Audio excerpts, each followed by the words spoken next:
Director of the Academy of Model Aeronautics.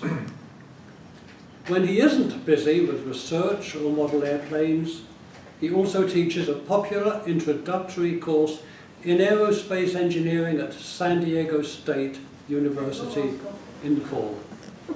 His February lecture, Wind and Wings, The History of Gliding in San Diego, will focus on San Diego's role in the development of the sport of soaring in the 1920s, 1930s. Welcome, Dr. Vogel. Thank you.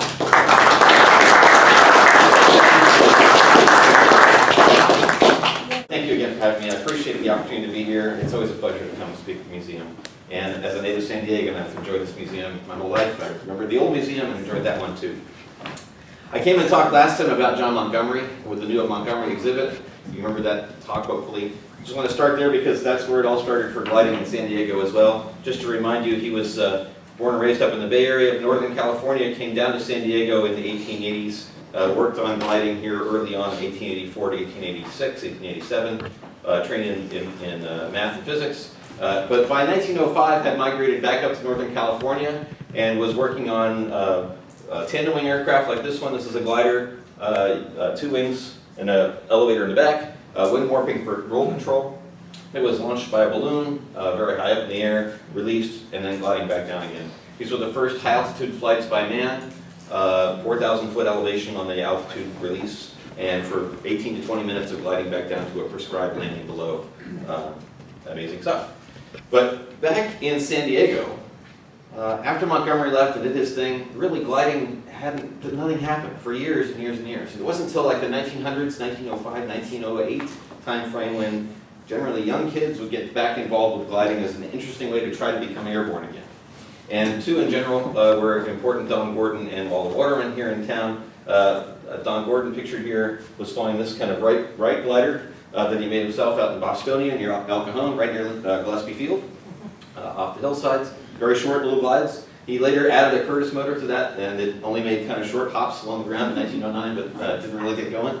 But that helped his career. And then Walter Waterman was here closer to downtown, flying a Curtiss-type biplane hang glider from Albatross Street. There's a little marker there for him, for his area where he did his gliding. But these were all just gliding flights down to the bottom of the hill, take the glider back up and do it again, or be towed behind a car with a rope down the street. One in particular, I have to say that in 1909, in particular, there was an article that came out in Popular Mechanics that gave instruction for kids on how to build these things, these biplane hang gliders. It was rather easy to see that and go, wow, I want to build that glider in my garage. You have to have some very nice parents to allow you to do this and get the bed sheets and go fly your own glider, right? But a lot of kids managed to do this all around Southern California. And in 1909, there was an aeronautical show held by the Aero Club of California near downtown Los Angeles. And I think, from what I understand, I've been researching this lately, it's the first glider meet in California. It may actually be the first glider meet in the West of America. I'm diving into this research now, it's really fun. But there were 6 gliders that were entered in this contest, and 6 gliders anywhere together at that time was unheard of. Maybe one at a time on a hillside somewhere, but 6 in the same location was amazing. And this gentleman had a 3-decker glider. It's a triplane glider, as you can see that. It's kind of hard to see, with little extra wings for dihedral on the outside. They would tow this glider, or these kind of gliders, behind a car in a track facility, for like a racetrack. And the idea was to see who could fly the furthest at a contest. Because you get 6 gliders together, you have a contest. And I never like reading things, but I have to read this because it's perfect. This is out of Aeronautics magazine in 1909. Edgar Smith, that's the guy I just showed you the picture of. Edgar Smith came in first with his 3-decker glider. A tow line was attached to an automobile, and he attempted to cut loose and glide after attaining the proper speed. Great difficulty was experienced owing to the limited space and to the fact that the stadium was surrounded by a brick wall. On one occasion, he rose 10 feet in the air. On another trial, he was towed 75 feet free of the ground. And for 25 feet of that distance, he was free from the pole of the automobile. For just 25 feet. That won him the Leonard Cup. That's first place. 25 feet. So that's 1909, right? You're lucky if you can get 10 feet off the ground and go 25 feet forward. That's pretty amazing. Really, that stayed the way it was in America all through the early 1900s until Orville Wright had the idea of going back to Kitty Hawk in 1911 to specifically fly a glider, like the one that's pictured here, on the dunes of Kitty Hawk in a very, very strong prevailing wind on those dunes. When the wind hits those dunes, the wind gets bounced up. And if you're in a glider that's falling slower than the wind is rising, you will maintain or gain your altitude. And that was first tried in October of 1911, overwrite on the 24th, soared for 9 minutes and 42 seconds, kind of a hovering flight mode over those dunes, and landed. And that was amazing. That made world news that someone, overwrite, could fly without a motor for 9 minutes, almost 10 minutes long. How did he do that? That's amazing. But it still was this thing that no one was really interested in trying more. It just stayed that way, as 9 minutes and 42 seconds was the world record for a long time. After World War I, the Treaty of Versailles forbid the Germans from flying powered aircraft. It was part of the treaty. But the Germans, being the Germans, still wanted to fly. So a lot of those kids and younger adults became interested in gliding, and gliding took off in Germany. They went way further ahead than everyone in the world in gliding as a way of really experiencing aviation. And it was those kids that ended up being very well trained for being in the Luftwaffe in World War II. They were mainly glider pilots that had flown as glider kids after the Treaty of Versailles. So this was a good way of getting ready for the next war, as it turned out, right? Maybe it wasn't planned that way. That's what happened. But it wasn't until Charles Lindbergh and the golden age of aviation in America where really people became very interested in aviation here in America, especially the youth, wanting to find the cheapest, fastest way for them to become Lindbergh, and gliding was the answer. And so it took all this time, from 1909 to 1920s, almost 1930, for America to kind of catch up with gliding. It was a romance. One of those kids that grew up in that time frame was a gentleman by the name of William Hawley Bolus, who you may have heard of. I'll talk a lot about Bolus today. He's central to aviation in San Diego in many different ways. He was born and raised in the San Fernando Valley near Los Angeles. And between 1911 and 1929, he built 15 of his different hang glider types. There are all sorts of different types of gliders he tried. He became very adept at design and construction, was hired by Claude Ryan to be the superintendent of construction on the Spirit of St. Louis, in charge of getting that plane out the door on time, which he did. Through that, he got to know Charles Lindbergh and that whole group, and also became very well known here in San Diego for his exploits in aviation. As soon as that was done, though, he realized it was time for someone to do something special in aviation and try to go back and capture that Wright Brothers endurance record with a sailplane. No one had really built a sailplane in America. It was this new kind of concept. What if I designed an aircraft that was really sleek, chose the proper airfoil, flat bottom Clark 35, I think it was, right, or something of that nature, but USA 35. USA 35, something pretty flat bottomed and thick, but okay. But make it really streamlined so that maybe we could soar and fly longer than just 9 minutes. That was number 16 of his gliders.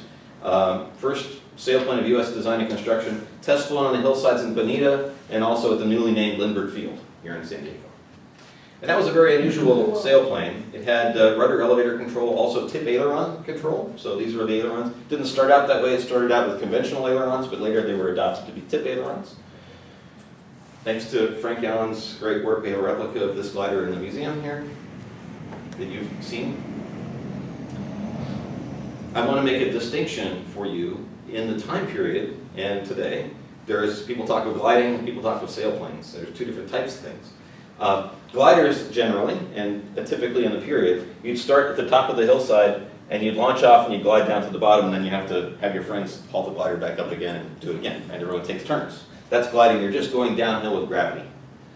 There were two different types, primary gliders and secondary gliders. They were different types for the different level of instruction.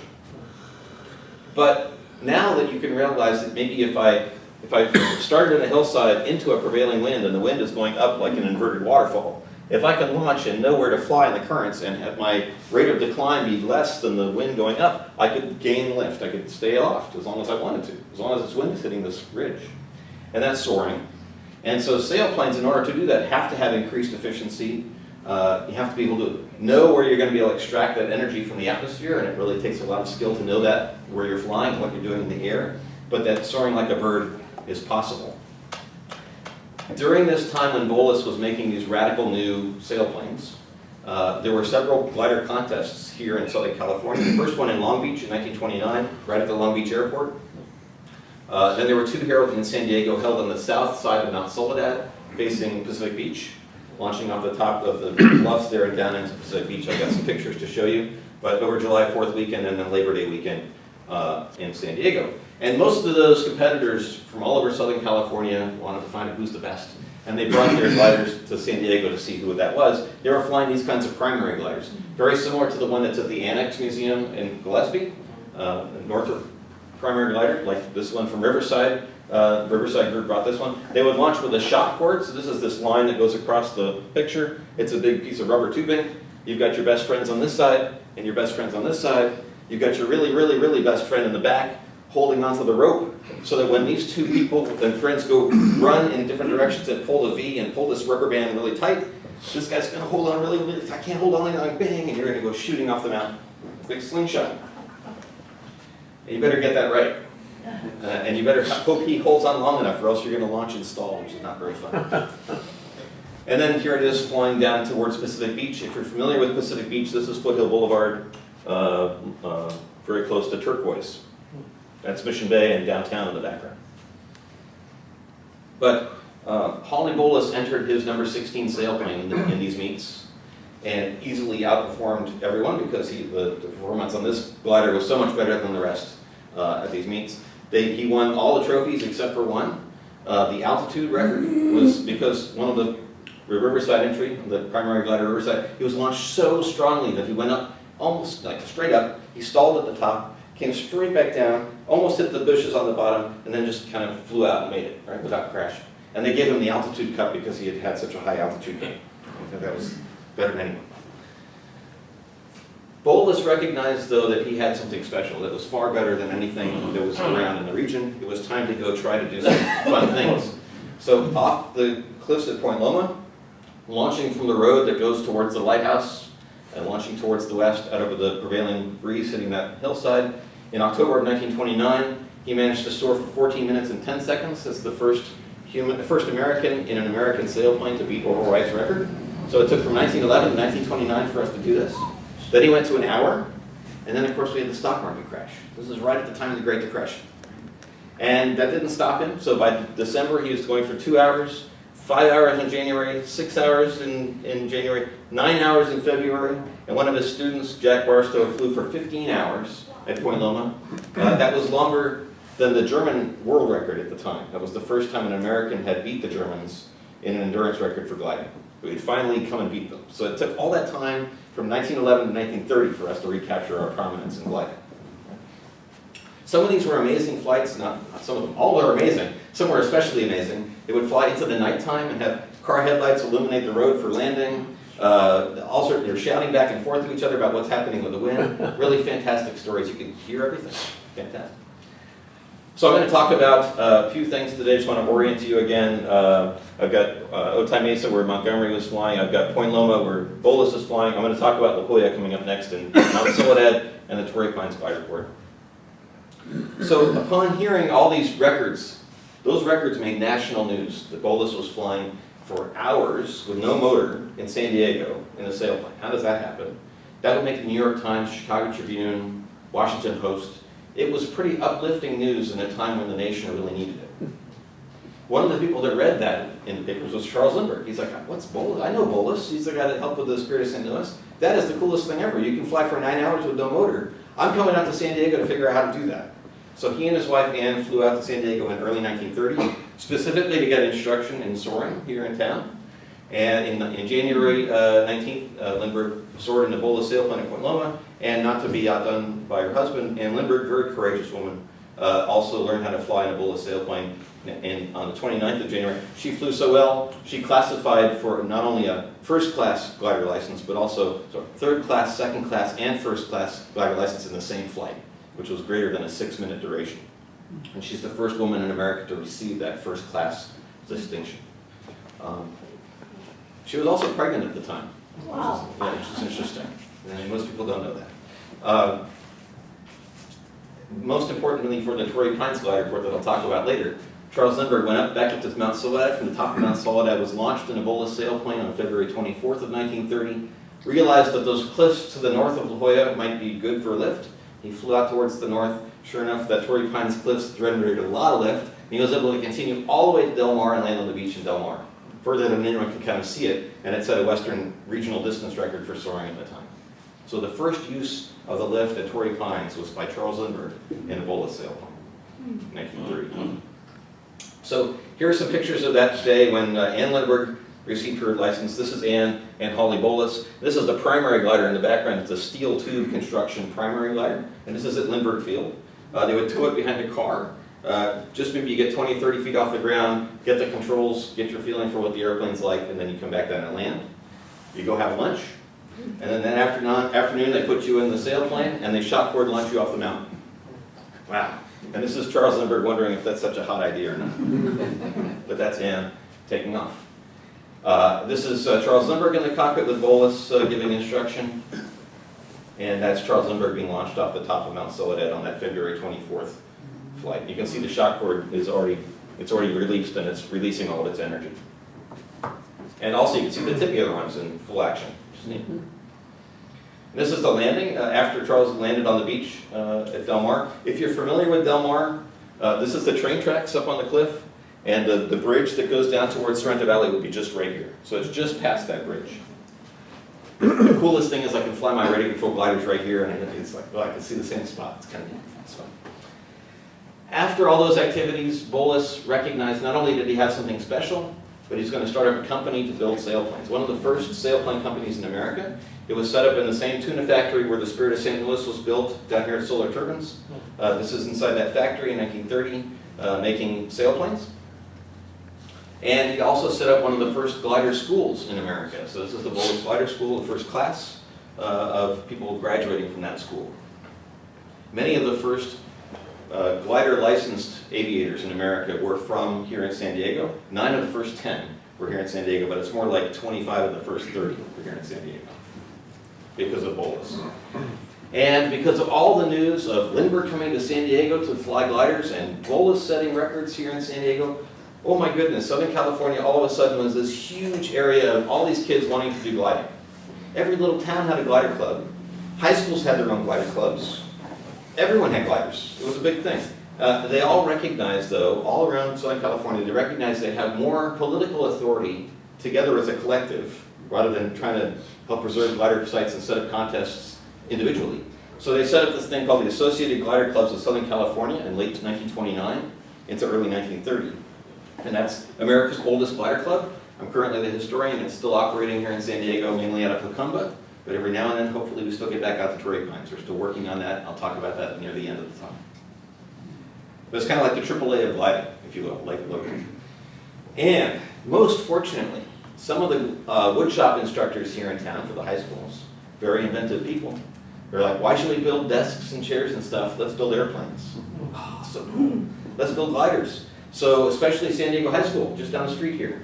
A gentleman named Lee Tane Kittredge was the woodshop instructor. He was a World War I pilot.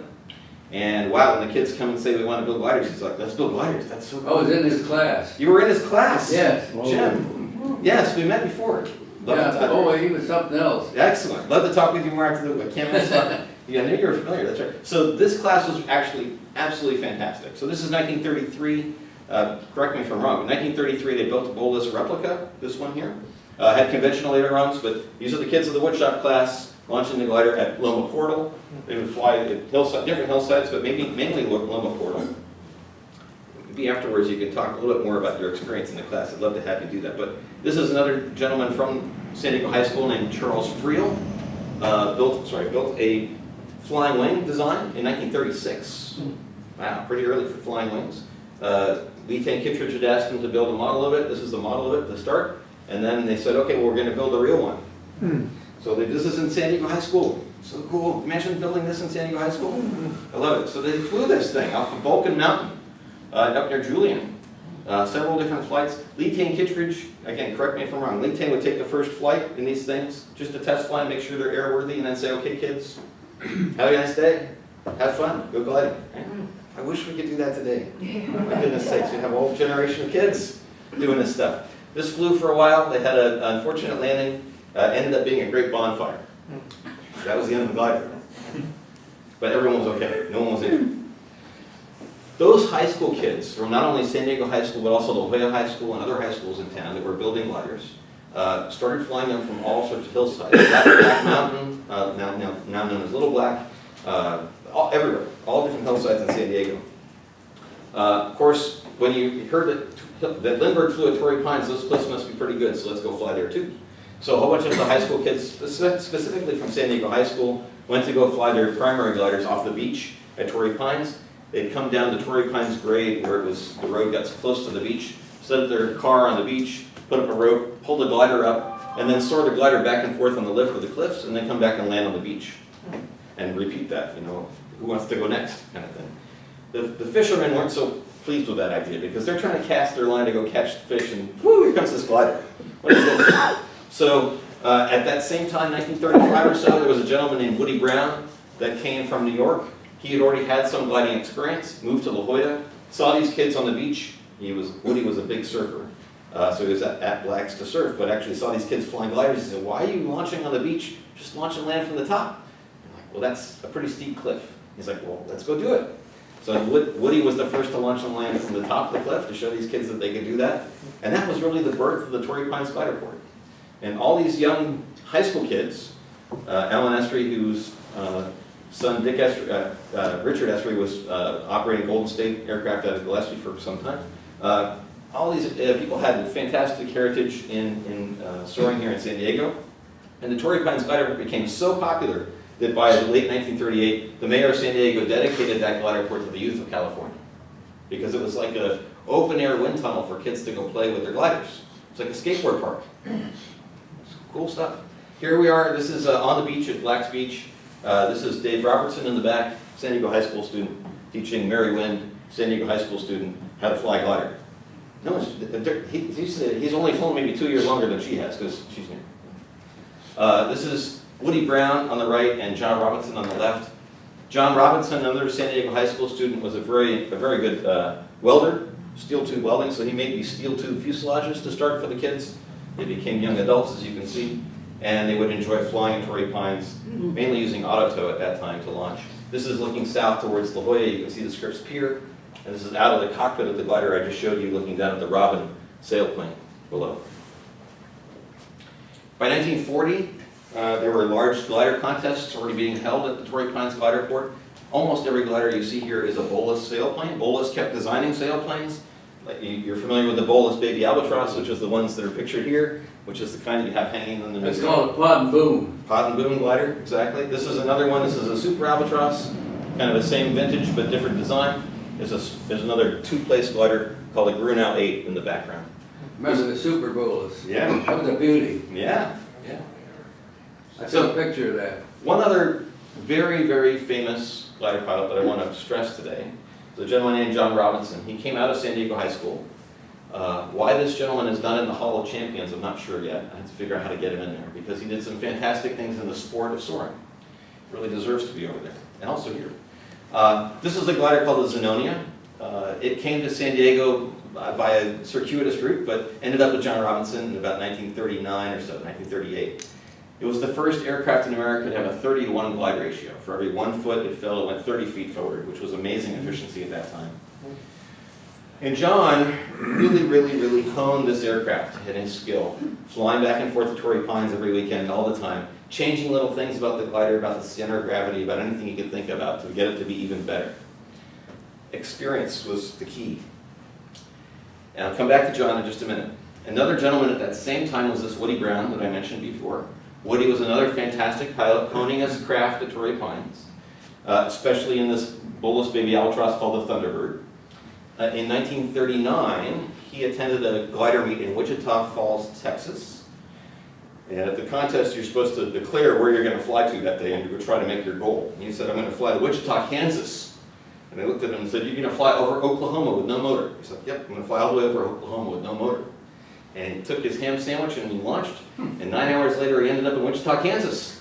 It was a national record for a distance of 280 miles. So amazing was that accomplishment, they gave him a parade in Wichita, Kansas. They gave him a parade back in Wichita Falls, and he got a telegram of communications from the president. Also is Ripley's Believe It or Not character in a cartoon. Fantastic guy. But Woody, especially Woody, was fantastic at trying to do more with less. Trying not to not to just put a propeller on a plane and pull yourself through the atmosphere, really understand the atmosphere and extract what you can from what you're given. And he did that in 3 different sports.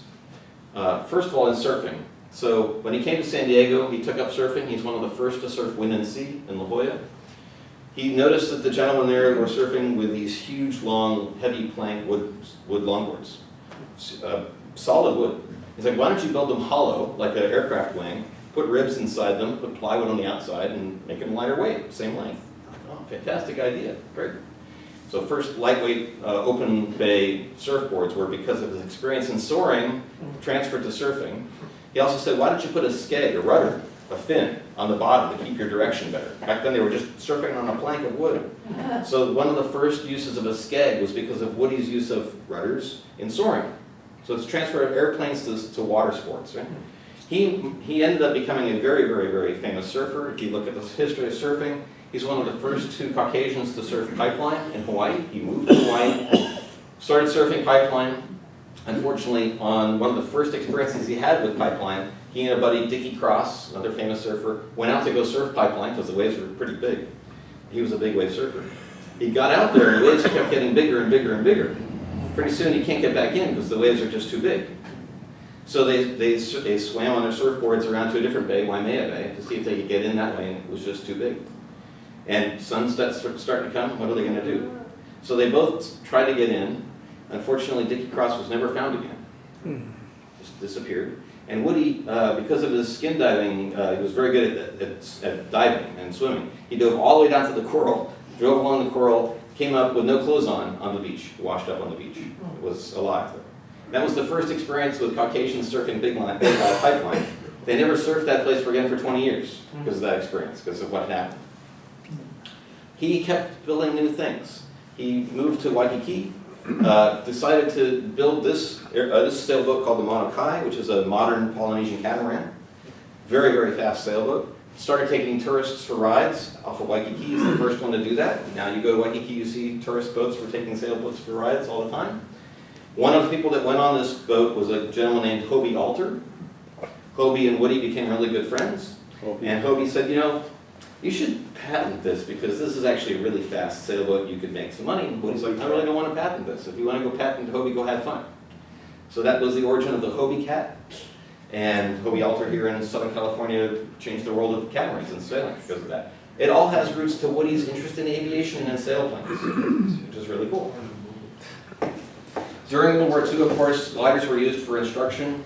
These kind of 2-place sailplanes, mainly for instruction towards the aviators flying very, very large troop transport gliders during the war, being towed behind a C-47, behind enemy lines at nighttime typically, for landing either 16 troops or a jeep out of a thing like that. Those gliders, these training gliders, became surplus after the war, were picked up and people returned to Torrey Pines with those kind of surplus.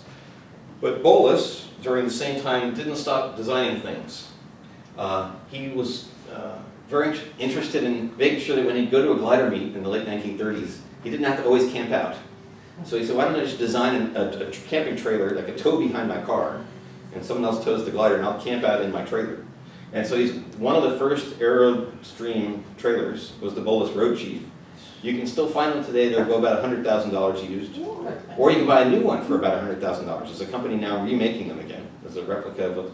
This is before the Airstream trailer. It's one of the first RVs in America. Nicely aerodynamic because of Bolus.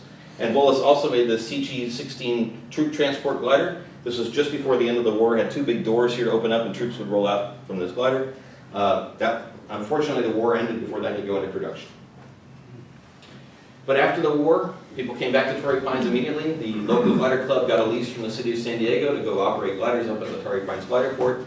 They'd have the Pacific Coast Midwinter Soaring Championships. Everyone from around America would come to San Diego because of the cool weather we have here in February, and it's snowing in Dayton, Ohio, so why not go flying in San Diego? This would attract not only people from all around the world, but also natives. So Cliff Robertson, famous movie actor who many of you might know, got really kind of started in aviation because of his interest in watching gliders in La Jolla at Torrey Pines. I had a good opportunity to chat with him many times about that. Soar for the John Montgomery Championship Trophy, had different competitions like how far can you fly, how long can you stay up, spot landing, things like a bomb drop from a glider. So when you're going up the winch, You have a sack of sand or a sack of flour, try to hit the target on your way up, see how good you are. Fun stuff. The longest flight I'm aware of is a flight to Brawley from Torrey Pines. That's off of a aerotow. There was another flight to Desert Hot Springs off of a winch tow later on, which is almost about the same distance. 183 miles though from Torrey Pines is a pretty good flight in a sailplane. And then every time they'd have a meet queen, and on one of the meets, Raquel Tejada, who was a La Jolla High School graduate, later became Raquel Welch. She was the glider meet champion. So her first entry to fame was Torrey Pines. Very cool. These things were broadcast on national TV through wide world. So if you're watching TV, you could see these events. And thousands of people would show up on the cliffs of Torrey Pines. Like we go for the golf course now, we go for the glider port back in the 50s and 60s. Lots and lots of soaring, lots and lots of fun.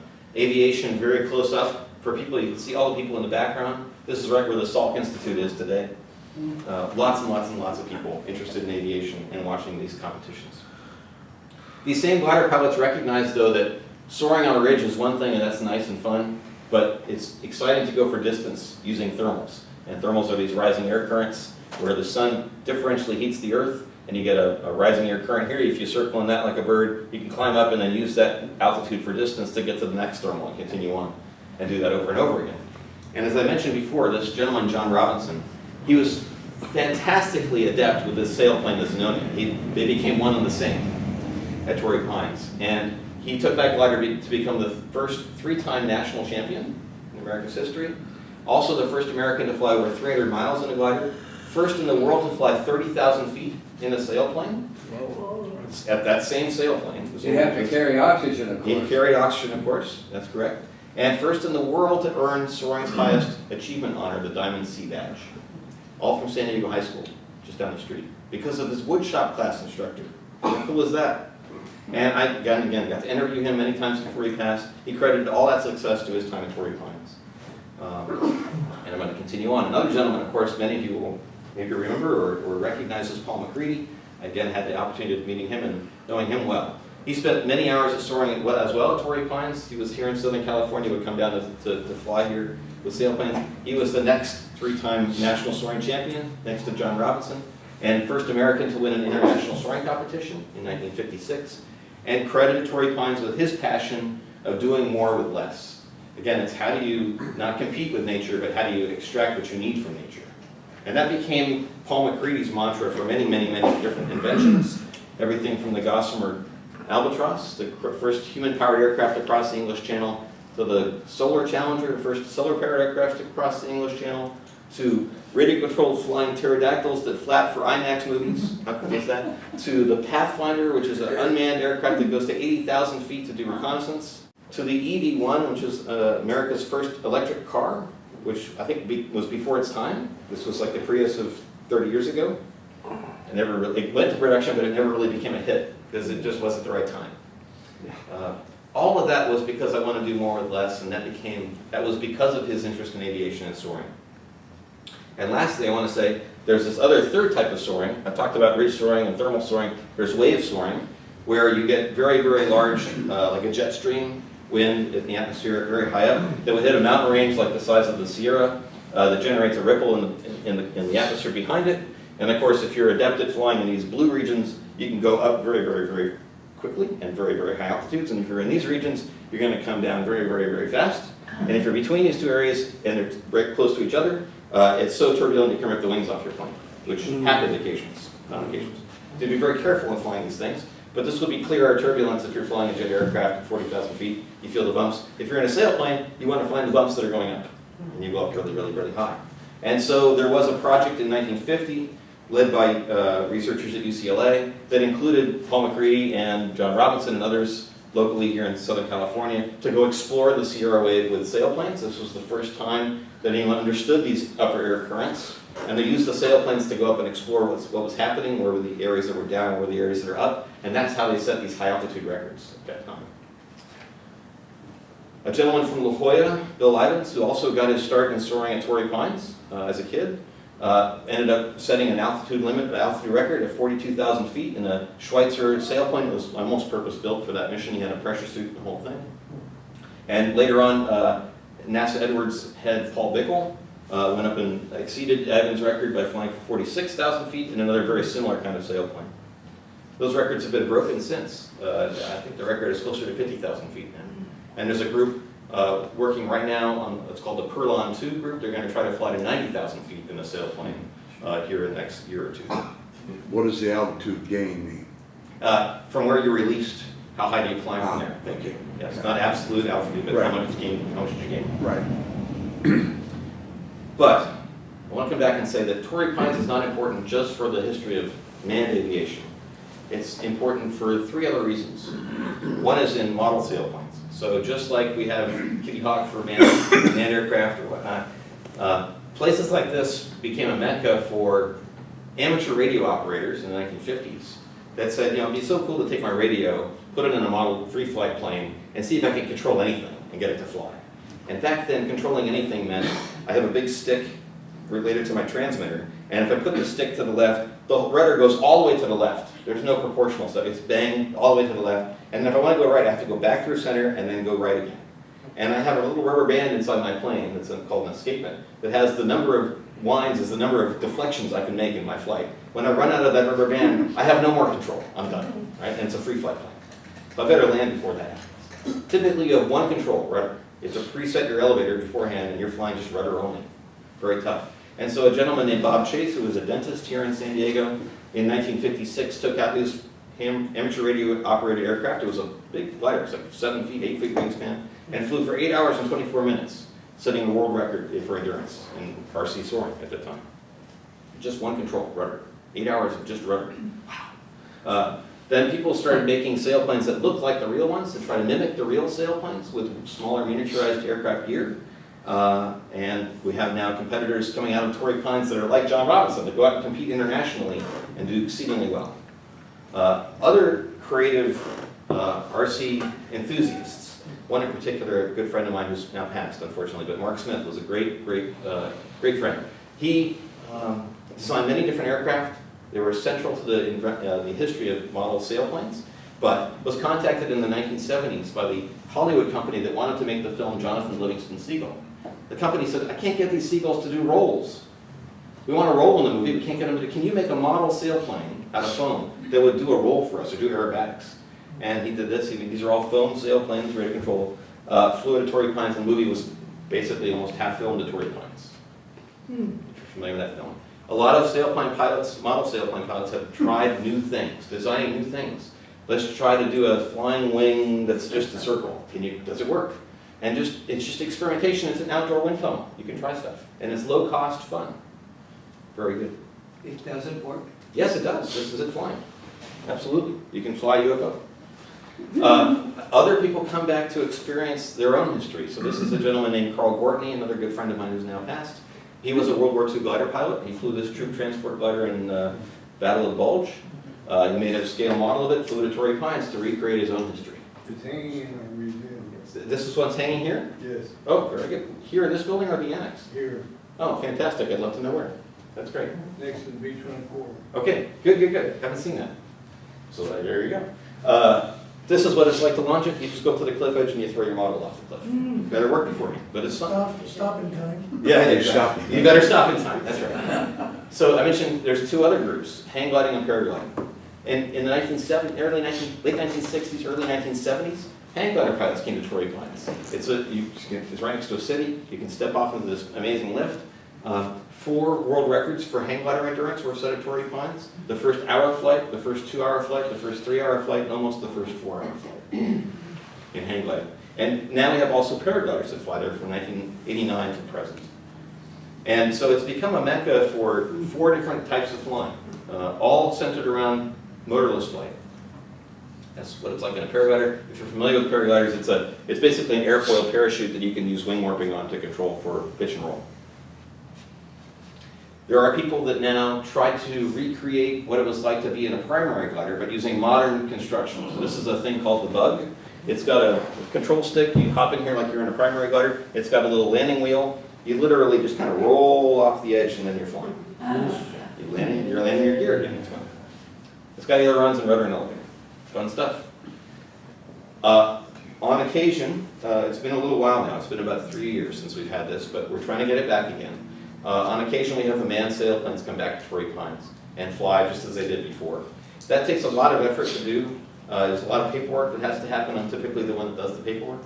You have to get permission from the city, from the FAA, from the Department of Aeronautics and Caltrans, from the lifeguards, from the gentleman leasing the glider port. There's like 7 different permissions. Then you got to get a lease with the University of California, San Diego, because they own half of the glider port.